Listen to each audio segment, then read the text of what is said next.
On va passer au titre de Morel et Prom. Morel, qui est dans une configuration technique différente, qui semble être sorti de sa récente torpeur, de ses récentes latéralisations. Un mouvement aussi qui peut perdurer selon vous ?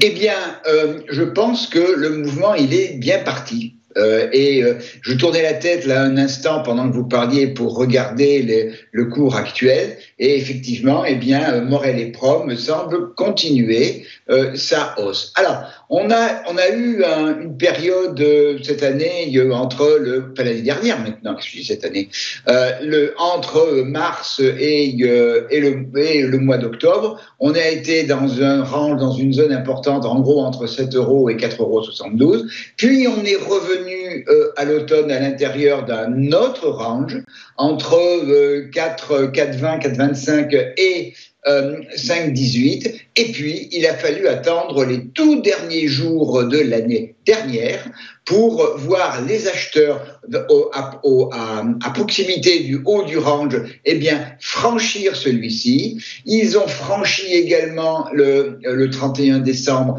le 30 décembre, la moyenne mobile de 100 périodes et le 31 décembre, la résistance à 5,59 qui était en fait l'objectif de sortie du range. Et ce matin, on progresse toujours et on est en direction de la résistance suivante à 5,88.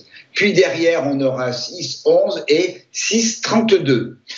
Il faudrait maintenant pratiquement revenir dans le range, c'est-à-dire casser 5,18 € en clôture quotidienne pour revenir dans le range et revenir dans la zone des 4,72 €. Mais en plus, on a eu la semaine dernière, on a eu au début de cette semaine et même la semaine dernière, on a eu des volumes qui étaient extrêmement conséquents malgré une période globalement calme avec une bourse de Paris qui a eu peu de volume. Morel et Prom, il y a eu du volume, il y a de la force acheteuse et cette force acheteuse ne se dément pas ce matin. Donc direction 5,88, 6,11, 6,32 et 6,50.